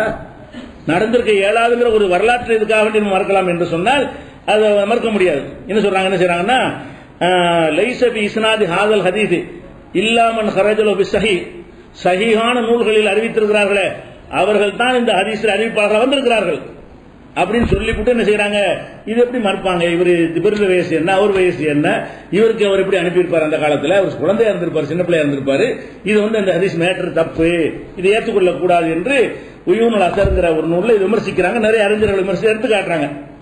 அதே மாதிரி எதுக்கு இதெல்லாம் சொல்றோம்னு கேட்டா, இந்த ஹதீஸ்களை பார்க்கும்போது வெறுமன அறிவிப்பாளர் சொல்லிக்கொண்டு இட்டுக்கட்டப்பட்ட ஹதீஸ் எல்லாம் நுழைஞ்சிருக்கிறது. மனிதர்களை முறை நம்பி அந்த காலத்தை பதிவு பண்ணிட்டாங்க. அவங்க அதை மட்டும் தான் பார்த்துக்கிறாங்க. ஆனா நம்ம குர்ஆனோடு ஒப்பிட்டு பார்த்து கருத்துக்களை சிந்தித்து பார்த்து அது குர்ஆனுக்கு மாத்தம்னு சொன்னா தள்ளுவதுதான் சரியான முறை என்பதற்கு இவ்வளவு சான்றுகளை பார்க்கிறோம். அதே மாதிரி ஒரு ஆள் ஒரு வீட்டில் எட்டி பார்க்கறான்னு வைங்க, எட்டி பார்த்தீங்கன்னு சொன்னா ரசூலுல்லாஹ் சொல்லுவாங்க, நீ எட்டி பார்த்தா உன் கண்ணை குத்தி குருடாக்கி இருப்பாரு. இந்த சீப்பு நாள கோதிட்டு இருப்பாங்க. அப்ப என்ன செய்வார், எட்டி பார்ப்பாரு. ஒரு வீட்டுக்குள்ள எட்டி பார்க்க கூடாது, தப்பான விஷயம், அது ஒரு விஷயம். எட்டி பார்த்தீங்கன்னா நான் என்ன செய்வோம், கண்ணை குத்தி குருடாக்கி இருப்பேன் அப்படின்னு ரசூலுல்லாஹ் சொன்னதாக ஒரு ஹதீஸ் இருக்கிறது. இந்த ஹதீஸை குர்துபி இமாம் அவர் ஒரு தஃசீர்லாம் எழுதியிருக்காரு, ஒரு பெரிய அறிஞர். அவர் என்ன செய்யறாருன்னு கேட்டா, இது ரசூலுல்லாஹ் சொல்லியிருப்பாங்க, ஒருத்தன் எட்டி பார்த்தா அதுக்குரிய தண்டனை தான் கொடுக்கணும், ஒருத்தன் வரம்பு மீறினால் அதுக்கு உரிய தண்டனை கொடுக்கணும், அடிச்சா அடிக்கணும், பல்ல உடைச்சா பல்ல உடைக்கணும், அவன் கண்ணை குத்தினா கண்ணை குத்தணும். எட்டி பார்த்ததுக்காக ஏன்டா எட்டி பார்க்கறேன்னு தட்டி விடலாம், கண்டிக்கலாம். நீங்க போய் எட்டி பார்த்துட்டு போ. அதுல வேற இது கண்ணை குத்துன்னு எப்படி சொல்லுவாங்க, அவர் சிந்திக்கிறார். அவர் என்ன செய்யறாருன்னு கேட்டா, குர்ஆனுடைய வசனத்தை வச்சு சொல்றாரு, ஒயின் ஆகப்தும் ஆகிபும் மிஸ்லிமா ஆகப்தும், நீங்கள் யாரையும் தண்டிப்பதாக இருந்தால் உங்களுக்கு எந்த அளவுக்கு பாதிப்பு ஏற்படுத்தப்பட்டது அதுக்கு ஏற்ற அளவுக்கு நீங்கள் தண்டியுங்கள் அப்படின்னு சொல்லிட்டு, ஒரு ஹபரு ஒரு ஹதீஸ் இதாக்கான முகாலிஃபன் லி கிதாபில்லாஹ், அல்லாஹ்வுடைய வேதத்துக்கு மாற்றமாக இருக்கும் என்று சொன்னால் லா யஜூஸுல் அமல் பிஹி, அதை கொண்டு அமல் செய்யக்கூடாது. யார் சொல்றா? குர்துபி சொல்றாரு, இது அல்லாஹ்வுடைய வேதத்துக்கு, ஏன்னா இது மாற்றமான கருத்து இல்ல, பேசிக்க என்ன கருத்தில் இருந்தாங்க. சில ஹதீஸ்களை மறுத்திருக்கிறாங்களே, குர்ஆனுக்கு மாற்றம் இல்லாதையும் குர்ஆனுக்கு மாற்றம்னு மறுத்திருக்கிறாங்க. அதுக்குள்ள நம்ம போகக்கூடாது. பேசிக் என்னன்னு கேட்டா, குர்ஆனுக்கு மாற்றம் என்று பட்டால் மறுக்கணுமா இல்லையா, அதான் பேசிக். சில விஷயங்களுக்கு விளக்கம் கொடுத்து மறுப்பு இல்லாம ஆக்க முடியும், அதை வழங்காம என்ன செஞ்சிருக்கலாம், மறுத்திருப்பாங்க. ஆனா எல்லாருடைய உள்ளத்துல என்ன இருக்குன்னு கேட்டா, குர்ஆனுக்கு எதிராக ஹதீஸ் வந்தால் அதை ஏற்றுக்கொள்ளக்கூடாது. அது இருக்க போய் தான் அவர் சொல்றாரு. என்ன சொல்றாருன்னு கேட்டா, இந்த மாதிரி என்ன சொல்றாரு, இதா உல் ஹபர் ஹதீஸ் என்பது இதாக்கான முகாலிஃபன் லி கிதாபில்லாஹ், அல்லாஹ்வுடைய வேதத்துக்கு மாற்றமாக இருக்குமையானால் லா யஜூஸுல் அமல் பிஹி, அதை செயல்படுத்தக்கூடாது. ஒருத்தன் எட்டி பார்த்தான்னு சொன்னா கண்ணை குத்தக்கூடாது. அவர் சொல்றார், ஒருத்தன் எட்டி பார்த்து இப்படி கண்ணை குத்துவேன் அப்படி ரசூலுல்லாஹ் சொல்லி இருந்தாலும் சொல்லியிருக்க மாட்டாங்க. இதுக்கு மார்க்கத்துக்கு உகந்தது கிடையாது, குர்ஆனுக்கு மாற்றமா இருக்குங்கிறார். இப்ப குர்ஆனுக்கு மாற்றம்ங்கிற பார்வையோட தான் அறிஞர்கள் ஹதீஸ் அணி இருக்கிறாங்க. ஹதீஸை பார்க்கும் பொழுதெல்லாம் குர்ஆனுக்கு ஒத்திருக்கா எதிரா இருக்கா, இந்த பார்வை அந்த காலத்துல இருந்து இருந்திருக்கிறது. அதே மாதிரி புகாரில் ஒரு ஹதீஸ் வருது, இந்த புகாரி ஹதீஸை நான் பதிவு செஞ்சு எழுதிய அறிஞர்கள் இஸ்மாயிலின்னு ஒரு அறிஞர் இருக்கார். அவர் என்ன பண்றாருன்னு கேட்டா, புகார்ல ஒரு ஹதீஸ் வரும். என்ன ஹதீஸ்னா, இப்ராஹிம் நபி இருக்காங்க இல்லையா, அவங்கள மறுமை நாள்ல அவங்க தகப்பனார அல்லாஹ் என்ன செய்வான்னு கேட்டா, அந்த நரகத்தை தூக்கி போடுவான், கழுதை புலியாக மாற்றி நரகத்தில் போடுவான்னு வருது. அப்ப அதை பத்தி இப்ராஹிம் நபி சொன்ன, அல்லாட்ட அல்லாஹ் என்னுடைய குடும்பத்தை வந்து நீ இழிவுபடுத்த மாட்டேன்னு வாக்களிச்சிருந்திய, என் தகப்பனாரத்துக்கு நரகத்தில் போடுறதை விட பெரிய இழிவு என்ன இருக்க முடியும், இந்த மாதிரி என்னை இழிவுபடுத்திட்டிய அப்படின்னு யார் கேட்டதா, இப்ராஹிம் நபி கேட்டாங்கன்னு அந்த ஹதீஸ்ல வருது. அதை புகாரியை எடுத்து பதிவு செஞ்சு உலகத்துக்குலாம் தந்தார்ல, தந்தவர்கள் அவர் ஒரு ஆள் இஸ்மாயில். அவர் என்ன பண்றாருன்னு கேட்டா, இது வந்து சரியில்லை, இது வந்து ரசூலுல்லாஹ் சொல்லியிருக்க மாட்டாங்க. ஏன் சொல்ல மாட்டாங்கன்னு கேட்டா, அதாவது இப்ராஹிம் நபிக்கு தெரியும் அல்லாஹ் வாக்கு மீற மாட்டான், இவரையெல்லாம் காப்பாற்ற நல்ல வாக்கெல்லாம் கொடுக்க கிடையாது.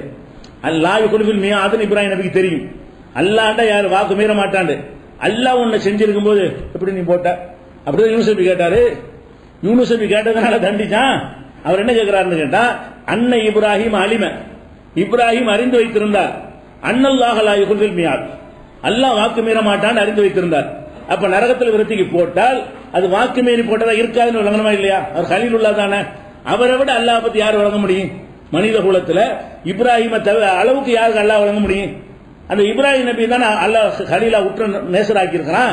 அந்த இப்ராஹிம் நபியை வந்து இது இந்த அடிப்படை விஷயம் தெரியாம இருந்திருப்பாங்க, ஏத்து கேட்டிருப்பாங்களா? அல்லாஹ் வந்து இதுக்கெல்லாம் வாக்குறுதி கொடுக்கல. காபிருக்கு சொர்க்கத்தை கொடுப்பேன்னு வாக்குறுதி கொடுத்திருக்கானா? உங்க தகப்பனார் இருந்தா ரசூலுல்லாஹ்வுடைய தகப்பனார் கொடுத்தானா? அப்ப இஸ்லாத்தை எதிர்ப்பவர்களாக இருப்பார்களே ஆனால் அவர் எந்த நபியுடைய தகப்பனாக இருந்தாலும் சரி, பிள்ளையா இருந்தாலும் சரி கிடையாது என்பது அல்லாஹ்வுடைய வாக்குறுதி. நூஹ் நபிக்கு அதான் சொன்னான், இன்னும் லைசமின் அகலிக்க, அல்லாஹ்ட்ட பாவம் மன்னிப்பு தேடினார் தகப்பனாருக்காக இப்ராஹிம் நபி உலகத்துல வாழும் போது. அல்லாஹ் நினைஞ்சிட்டான் கேட்க கூடாது, இனிமே நீ தகப்பனாரு பாவம் மன்னிப்பு கேட்காதன்றவன அதையும் சொல்றான். மாக்கான இஸ்திக்பார் இப்ராஹிம் அலி அபிஹி, இப்ராஹிம் தகப்பனாருக்கு பாவம் மன்னிப்பு தேடினார அது இல்லான் மொய்தத்தின் வாதகா ஐயாஹு, ஒரு வாக்களித்த அடிப்படையில் பண்ணிவிட்டார். பலம்மா தபையன் அன்னஹு அதுவுல் இல்லாஹி, அல்லாஹ்வுடைய எதிரி என்று தெரிந்த பிறகு தபர்ராமின் விலகி கொண்டார். யாரெல்லாம் நான் கேட்க மாட்டேன், எங்க பாப்பாவுக்கு கேட்க மாட்டேன் மன்னிப்புலாம் கேட்டார். அப்படி கேட்டது வந்து எப்படி பேசுவாரு? பாப்பா வந்து அல்லாஹ்வுடைய எதிரின்னு உலகத்துல வாழும்போது தெரிஞ்சு போச்சு, அவருக்காக பாவ மன்னிப்பு கேட்க கூடாது தெரிஞ்சு போச்சு. அப்படி தெரிஞ்சுக்கிட்டு என் குடும்பத்தை எப்படி இழிவுபடுத்தினார் அப்படி கேட்கிற அளவுக்கு அந்த அவங்க பிரச்சாரம் பண்ணாங்க. இந்த மாதிரி உள்ள கொள்கை எதிர்த்தான பிரச்சாரம் பண்ணியிருக்கிறாங்க. இதெல்லாம் எடுத்து போடுறாரு அவர். இந்த ஆயத்துக்கு மாத்தமா இருக்கிறது, மாக்கான இஸ்திக்பார் இப்ராஹிமுக்கு மாத்தமா இருக்கிறதுனால இந்த ஹதீஸ் சரியில்லைன்னு யார் சொல்றா? இஸ்மாயில் சொல்றாரு. அதுக்கு அறிஞர்கள் போல வியாக்கியானம் கொடுக்குறாங்க. அது சரியா தவறா ரெண்டாவது விஷயம். நேற்று என்னன்னு கேட்டா, குர்ஆனுக்கு மாத்தம் என்று காரணத்தை சொல்லி ஆயத்தை எடுத்து போட்டு முரணா இருக்கிற சொல்வது இஸ்லாத்தில் உள்ளதா இல்லையா? அது முன்னோர்கள் கடைபிடித்த வழிமுறையா இல்லையா? இது மார்க்கத்துக்கு உகந்த வழிமுறையா இல்லையா? இதை சொன்னவர்கள் ஹதீஸ் மறுப்பாளர்கள் இதுவரைக்கும் சொல்லி இருக்கிறீர்களா? இந்த மாதிரி சொன்ன யாரையாவது இவரெல்லாம் ஹதீஸ் மறுப்பாளரு அப்படின்னு சொல்லி இருக்கிறீங்களா? அப்ப காரணத்தோட ஹதீஸை மறுக்கிறது ஹதீஸ் மறுப்பு இல்ல. ஒரு கூட்டம் இருக்கிறான், எந்த விஷயம் ஏத்துக்கிற மாட்டான், அவன் ஹதீஸ் மறுப்பாளர். காரணம் இல்லாம மறுப்பான், அவன் ஹதீஸ் மறுப்பாளர்னு சொல்லுங்க. ஒரு காரணத்தை சொல்லி வலுவான நியாயங்களை சொல்லி அறிவுக்கு ஏற்கத்தக்க சமாதானங்களை சொல்லி அந்த ஹதீஸ் சரியா இருக்க முடியாதுன்னு சொன்னால் அவன் எப்படி ஹதீஸ் மறுப்பாளர் ஆகுவான்? இதை நம்ம பார்க்கிறோம். அதே மாதிரி பாருங்க, ஒரு அம்மா வந்து சொல்றாங்க, என் தகப்பனாருக்கு வந்து ரொம்ப ஏழாம இருக்கிறாரு, வாகனத்தில் கூட ஏற்றி வச்சா உட்கார முடியாது, அந்த அளவு வயசான ஆளு, ஷேக் பெரிய வயசான ஆளா இருக்கிறாரு, வாகனத்தில் ஏறி கூட உட்கார முடியாம இருக்கிறாரு, அவருக்காக நான் ஹஜ் செய்யலாமா கேட்கிறாங்க. அப்ப ரசூல் ஸல்லல்லாஹு அலைஹி வஸல்லம் செய்யின்றாங்க. இந்த ஹதீஸ் புகாரி முஸ்லிம் நிறைய நூல்கள் இருக்குது. இதை என்ன செய்யறாங்கன்னு கேட்டா, மாலிகிமா மறுக்கிறார். 4 மதுஹப் இல்ல, 4 மதுஹப்ல மாலிகிமா என்ன செய்யறாரு? இது கிடையாது, ஹதீஸ் கிடையாது, ஹதீஸ் வருது, ஹதீஸ் இல்லைங்கிறாரு. ஏன் இல்லைங்கிறாரு? அவர் வயசான ஆளு, வாகனத்தில் ஏற முடியாது, அவர் கடமையே கிடையாது, அவருக்கு அடுத்த ஹஜ் செய்யணும். எப்ப ஹஜ் செய்யணும்? ஒரு ஆளு கடமையா இருந்து அவர் செய்ய முடியாதுன்னு நல்லா கேட்பான். அந்த கிழவனாரா இருக்காரு, ஏழாட்டி வீட்டு பார்த்து போவோம், நீ உனக்கு செஞ்சுட்டு போமான்னு சொல்லுவாங்க. ஒரு ஆளுக்கு ஹஜ் கடமையா இருந்து அவர் செய்ய முடியாவிட்டால் தான் அடுத்தவர் செய்யலாம். இந்த கேள்வி எப்படி வருதுன்னு கேட்டா, அந்த வயது முதிர்ந்தவரா இருக்காரு, வாகனத்தில் உட்கார கூட இயலாதவருக்கு, படுத்த படுக்கையா கிடக்கிறாரு, அவருக்காக நான் ஹஜ் செய்யலாமான்னு கேட்கும் போது இப்ப ரசூலுல்லாஹ் சொன்னா ஹஜ் கடமை மாதிரி ஆயிருமா? அவர் கடமையாப்ப அவருக்கு கொஸ்டினே இல்லையே. அவர் அப்படி மௌத்தா போயிட்டா ஏன் ஹஜ் செய்யணும் கேட்பானால? கேட்க மாட்டான். அப்ப மாலிக் இமாம் சொல்றாங்க, நம்ம சொல்லல, மாலிக் இமாம் என்ன சொல்றாங்கன்னா ஹதீஸ் கிடையாது, அவங்களுக்கு கடமை இல்லை. எப்படி இருக்கு? அல்லாஹ் வந்து அப்படி சொல்றாங்க. அந்த அம்மா எப்படி சொல்றாங்கன்னா, இன்ன ஃபரீலத்தல்லாஹி அலா இபாதிஹி ஃபில் ஹஜ்ஜி, அல்லாஹ் அடியார்களுக்கு கடமையாகிய ஹஜ்ஜி கடமை என் தகப்பனுக்கு ஏற்பட்டிருக்கிறது அப்படி சொல்றாங்க அவங்க.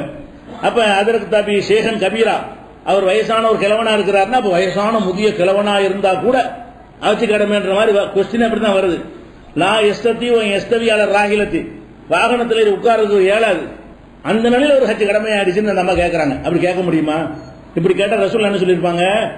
அல்லாஹ் குர்ஆன்ல சொல்றா மனிஸ்ததாயிலை சபீலா, ஹஜ்ஜி கடமையை பற்றி சொல்லும் போது ஒலில்லாஹி அலன்னாசி ஹஜ்ஜுல் பைத்தி மனிஸ்ததாயிலை சபீலா, யாருக்கு சக்தி இருக்கிறதோ அவருக்குத்தான் அல்லாஹ்வுக்கு ஹஜ்ஜி செய்யற கடமை இருக்கிறதே தவிர சக்தியற்றவர்களுக்கு கடமை இல்லை. அல்லாஹ் அப்படி சொல்லும் போது இந்த சக்தியற்ற முதியவருக்கு கடமை என்கிற கருத்தை தருகிற இந்த ஹதீஸ் சரியில்லைங்கிறார். இது ஆதாரப்பூர்வமான அறிவிப்பாளர் தான், பெரிய பெரிய நூல்கள் இருக்கிறது, திரும்ப திரும்ப பல இடங்களில் இந்த ஹதீஸ் சொல்லப்படுகிறது. அப்படி இருந்தும் கூட மாலிக்குமா மறுத்தாங்களே, இவங்க ஏன் மறுத்தாங்க பாக்குறாங்க. இது அவங்க சிந்திக்கிறாங்க, குர்ஆனுக்கு ஒட்டிதான் இருக்கு ஹதீஸ்ங்கிறது. குர்ஆனுக்கு ஒட்டி இல்லாட்டி அறிவிப்பாளர் இட பொருளை இவர் புலி தானே, இவரு மாலிக் இமாம் தானே அறிவிப்பாளர் இட போட்டு முதல்ல ஹதீஸ் முறை தொகுத்தாளு. அப்ப ஹதீஸ் முறை தொகுத்து எல்லாத்துக்கும் முன்மாதிரியா வழிகாட்டியா இருந்த அவரு இவர் அறிவிப்பாளர் மட்டுமா பார்த்தாரு? அறிவிப்பாளரையும் பாக்குறாரு, அதை விட அது மேட்டர் பாக்குறாரு. இது எப்படி கிழவனுக்கு இப்படி கடமையாகும்? வாகனத்தில் கூட ஏற முடியாத அளவுக்கு தளர்ந்து போன ஒரு ஆளுக்கு இப்படி ஹஜ்ஜி கடமையாகும்? அவருக்காக வேண்டிய அடுத்தால செய்ய சொல்லி இப்படி ரசூலுல்லாஹ் சொல்லுவாங்க? சொல்லியிருக்க மாட்டாங்க. அவர் சொன்னதாக அறிவிப்பு வருது, ஹதீஸ் சொல்லியிருக்க மாட்டாங்கன்னு இவர் சொல்றாரு. அப்ப இது எங்க இருக்குன்னா, இது புகாரில் இருக்கிற 1854வது ஹதீஸ்ல இருக்கிறது. இது மாலிக் இமாம் மறுத்த விஷயம் நிறைய நூல்கள் இருக்கு. நைனுல் அவுத்தார் ஷவுகானி இதை எடுத்து எழுதுறாரு. குர்துபி என்ன செய்யறாரு, மாலிக் இமாம் இதை மறுத்து இருக்கிறாங்க, அந்த ஹதீஸை ஏற்க முடியாதுன்னு சொல்லி இருக்கிறாங்க.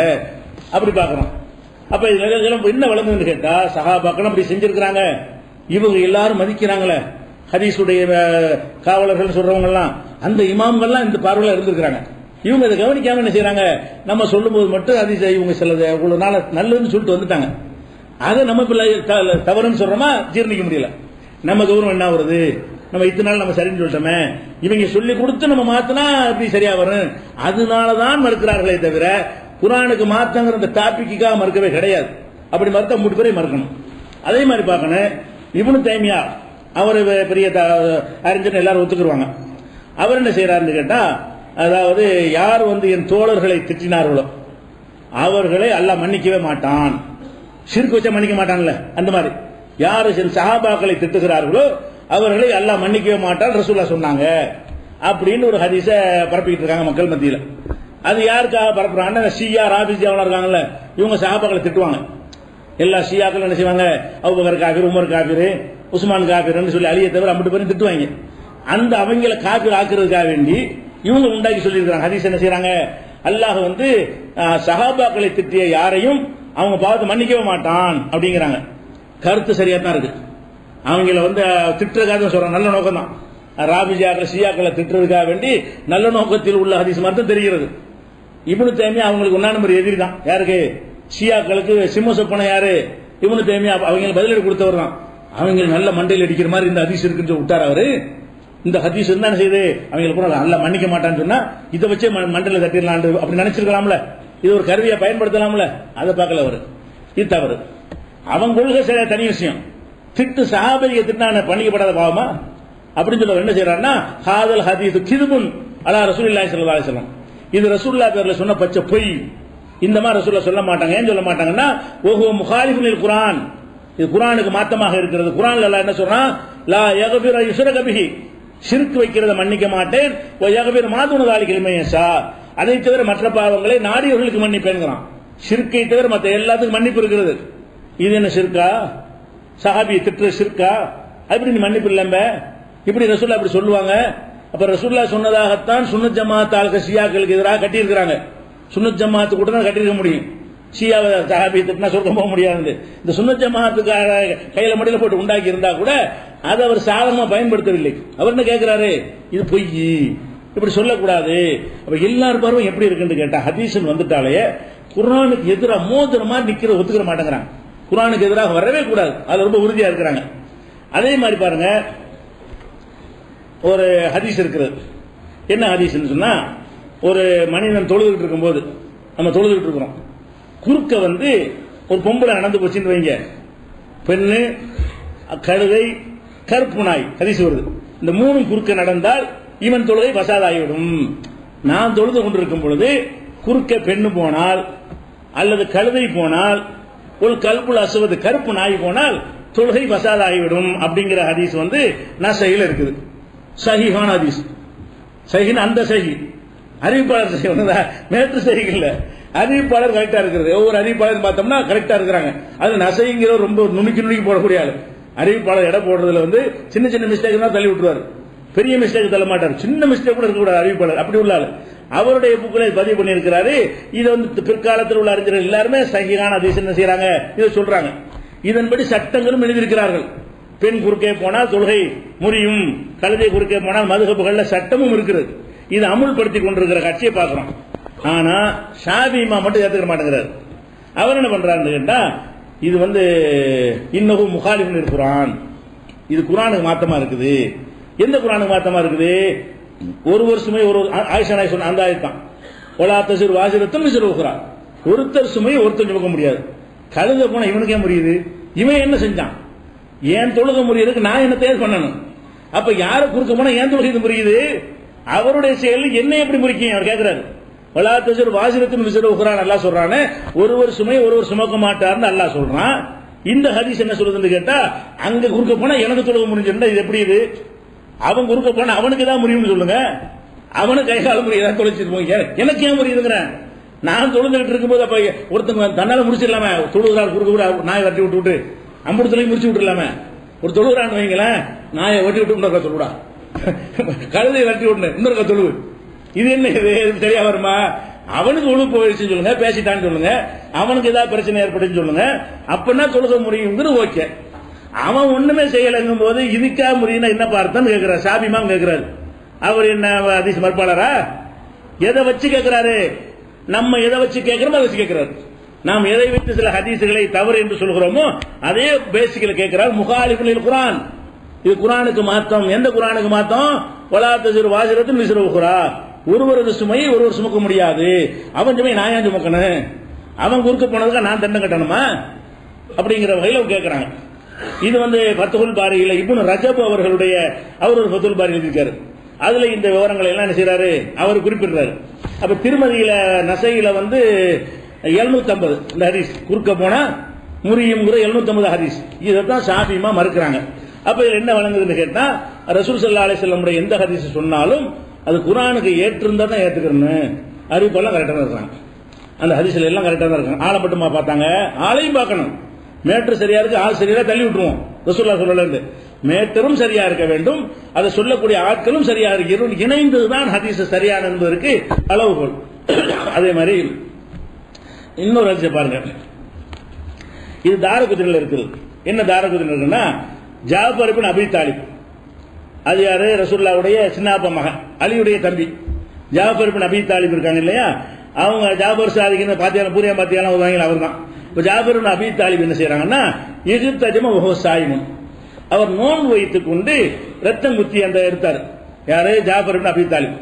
இப்ப மர்ர பிஹின் நபி ஸல்லல்லாஹு அலைஹி வஸல்லம், அப்ப ரசூல் ஸல்லல்லாஹு அலைஹி வஸல்லம் அவரை கடந்து சென்றார்கள். பொக்கால சொன்னார்கள், அப்தரஹ, அவரும் இன்னொரு ஆளும் அப்தரஹாதானி, ரெண்டு பேரும் நோன்பை விட்டு விட்டார்கள். அது ரத்தம் கொடுத்தவர் ரத்தம் எடுத்தவரும் ரெண்டு பேரும் நோன்பை விட்டு விட்டார்கள் சொல்றாங்க. சும்மா ரஹஸ நபி ஸல்லல்லாஹு அலைஹி வஸல்லம் பாது ஃபில் ஹிஜாமத்தில் ஸாயிமி, பிறகு ரசூலுல்லாஹ் என்ன செஞ்சாங்கன்னு கேட்டா, ரத்தம் குத்தினால் நோவு முடியாதுன்னு அனுமதி கொடுத்தார்கள். ஜாஃபர் ரத்தம் குத்தி வாங்கும்போது நோவு முறிஞ்சிருச்சுட்டாங்க, பிறகு ரத்தம் குத்தி எடுக்கிறதுனால நோவு முடியாது என்று சலுகை கொடுத்தார்கள். இதுல சொல்லிட்டு என்ன செய்யறாங்கன்னா, குல்லுஹும் சிகாத்தும், தாரகுத்னி சொல்றாரு, எல்லாம் நம்பகமான ஆட்கள். பல ஆலமுலக இல்லத்தன், இல்லத்து கூட இதுல இல்ல, நுணுக்கமான குறையிட்டம்ல தேடி தேடி பார்த்தா கூட இதுல நுணுக்கமான ஒரு குறையும் இல்லை என்று தாரகுத்னி சொல்றாரு. இது தாரகுத்னி பதிவு பண்ணிட்டு இந்த ஹதீஸ சரியானதுன்னு சொல்றாரு. அப்ப இது என்ன செய்யறாரு இப்னு ஹஜர் என்ன செய்யறாருன்னு கேட்டா, இவர் என்ன செய்யறாருன்னு கேட்டா, இது வந்து ஃபத்ஹ மக்காவில் நடந்ததாக சொல்லப்படுகிறது. இந்த ஹதீஸுடைய சம்பவத்தில் துவக்கம் எப்படி வருதுன்னு கேட்டா, ஃபத்ஹ மக்கா வெற்றி இருக்கு இல்லையா, அப்ப தான் சொல்லப்படுகிறது. மக்கா வெற்றி நேரத்தில் ஜாபர் உசுரோடவே இல்லை, அவர் அதுக்கு முன்னாடி கொல்லப்பட்டார் ஒரு போர்ல. இப்னு ஹஜர் சொல்றாரு, இது மக்கா வெற்றியின் போது இப்படி ஜாபர் ரத்தம் குத்தி வாங்கினாரு, அப்ப ரசூலுல்லாஹ் சொன்னாங்கன்னு சேர்த்து வருது. மக்கா வெற்றியின் போது நடந்ததா சொன்னீர்களே, ஆனால் மக்கா வெற்றியின் போது உசுரோட இல்லையே, ஒரு ஜாபர் அபீ தாலிப் அதுக்கு கொஞ்சம் மூத்தா போயிட்டாரு. அதுக்கு முந்தி மௌத்தா போன ஒரு ஆள் மக்கா வெற்றியில் ரத்த முத்தி வாங்கி அதை பார்த்து ரசூல்லா நோவு முடிஞ்சிச்சு எப்படி சொல்லியிருப்பாங்க. அப்ப இது பெரிய டேஞ்சரான இட்டு கட்டினா நல்லா தெரியுது. ஒரு மௌத்தா போன ஒரு ஆளை வந்து முந்தைய மௌத்தா போன ஆளை பிந்தி வாழ்ந்த மாதிரி காட்டி அவரை ரசூல்லா கண்டிச்ச மாதிரி சொல்வதா இருந்தா இது பொய் தானே. ஆனா தாரகுத்தினி சொல்றாரு ஒரு இல்லத்தும் இல்லைங்கிறார். அனைவரும் பர்ஃபெக்டான ஆட்கள் மட்டும் இல்லாம நுணுக்கமான உரையும் இல்லைங்கிறார். ஒரு ஆழமான ஒரு இல்லத்தன் எந்த ஒரு இல்லத்தும் இதுல எனக்கு தெரியல. அவர் இல்லத்துக்குன்னு உள்ளாள் தாரகுத்தினி இந்த இல்லத்துல நுணுக்கமான குறையை கண்டுபிடிக்கிறதுல பெரிய மேதை. அவர் அதையெல்லாம் ஆராய்ச்சி பண்ணி பார்த்துட்டு சூப்பரான ஹதீஸ்ங்கிறார். ஆனா இவனு அதை பிடிக்கிறாரு. சூப்பரான ஹதீஸ் ஆட்களை வச்சு பேசுறீங்க, அதுக்கு சூப்பரா இருக்கலாம், மேட்ரு சூப்பரா இல்லையே. மேட்ரு படி பார்த்தா இன்னும் பொய்யா இருக்குதே. அப்ப ஜாபர் நபி தாலிப் இல்லாத நேரத்தில் ரசூல் அப்படி சொல்லியிருப்பாங்க. ஆளே இல்ல, அவர் இல்லாத நேரத்தில் எப்படி ரசூலா சொல்லியிருப்பாங்க அப்படின்னு என்ன செய்யறாரு அப்படி சொல்ல அன்னதாலிக்க காண ஃபில் ஃபத்ஹி இந்த ஹதீஸில் சொல்லப்பட்டிருக்கு. ஃபத்ஹ் மக்காவில் இது நடந்தா சொல்லப்பட்டிருக்கிறது. ஜாபர் காண குத்தில கபலதாலிக்க ஜாபர் அதுக்கு முன்னே கொல்லப்பட்டு விட்டார். ஒரு போர்ல கொல்லப்படுவாங்கல்ல, வீட்டெல்லாம் குடும்பத்தெல்லாம் ஒரு சாப்பாடு செஞ்சு கொடுங்கன்னு சொல்லுவாங்கல்ல, அந்த சம்பவத்தில் மூத்தா போயிடுறாரு. அப்ப இது இப்னு ஹஜர் ஃபத்ஹுல் பாரில கேட்கிறாரு. இது எதுக்காக கேட்கிறாரு? அது ஹதீஸ் சனது சரியா இருந்தாலும் மெசேஜ் கரெக்டா இருக்கணும். குர்ஆனுக்கு மாத்தங்கிற வகையிலே பார்த்திருக்காங்க. நடைமுறைக்கு மாத்தமா இருக்க கூடாது. கண்ணுக்கு முன்னாடி தெரியற உண்மைக்கு மாத்தமா இருக்கு. அவர் மூத்தா போனது கண்ணுக்கு முன்னாடி தெரிஞ்ச உண்மை. அந்த உண்மைக்கு மாற்றமாக பின்னாடி இருந்தாரு வந்தா எப்படி ஏத்துக்க முடியும்? மூத்தா போனாலும் எப்படி பேசினார்னா ஏத்துக்க முடியுமா? அப்படியான ஒரு மெசேஜாக இருக்கிறது என்று என்ன செய்யறாங்க, மறுக்கிறாங்க. அதே மாதிரி இப்னு கையும் அவர்கள் வந்து இதுக்குன்னு ஒரு நூலை எழுதியிருக்கிறாங்க. அதாவது இட்டுக்கட்டப்பட்ட ஹதீசுகளுக்கு ஒரு நூல்லாம் எழுதுறாரு. நூல் எழுதி அவர்கிட்ட கேட்கிறாங்க, இந்த இட்டுக்கட்டப்பட்ட ஹதீசுகளை ஒரு கண்டுபிடிக்க ஒரு பொதுவான ரூல் மாதிரி உங்களுக்கு சொல்ல இயலுமா, ஒரு விதிமுறை மாதிரி உங்களுக்கு சொல்ல இயலுமான்னு கேட்கிறாங்க. அப்ப இப்னு கைம் என்ன செய்யறாருன்னு கேட்டா சொல்ல முடியும்னு சொல்லிட்டு தான் அந்த நூல்ல எல்லாத்தையும் விவரமா சொல்லிட்டு வர்றாரு. இப்படி சில பேர் கேட்கிறாங்க, சொல்ல முடியும், இன்னென்ன மாதிரி இருந்தா சனதை கூட பார்க்க வேண்டியது இல்ல, அறிவிப்பாளரை பார்க்க வேணாம், இன்னென்ன மேட்டர் இருந்து தள்ளி விட்டுருங்க, இன்னென்ன மாதிரி ஒரு ஹதீஸ் இருக்குமே ஆனால் அது வந்து சரியான ஹதீஸ் இல்லை என்று சொல்லி ஒரு டீட்டெயிலான சில விதிமுறைகளை சொல்றாரு. அது எல்லாமே ஏற்றுக்கொள்ளத்தக்கதா இருக்கு, அறிஞர்கள் ஒப்புக்கொள்ளத்தக்கதாக தான் இருக்கிறது. அந்த விஷயங்களை இன்ஷா அல்லாஹ் நாளைக்கு பார்க்கலாம்.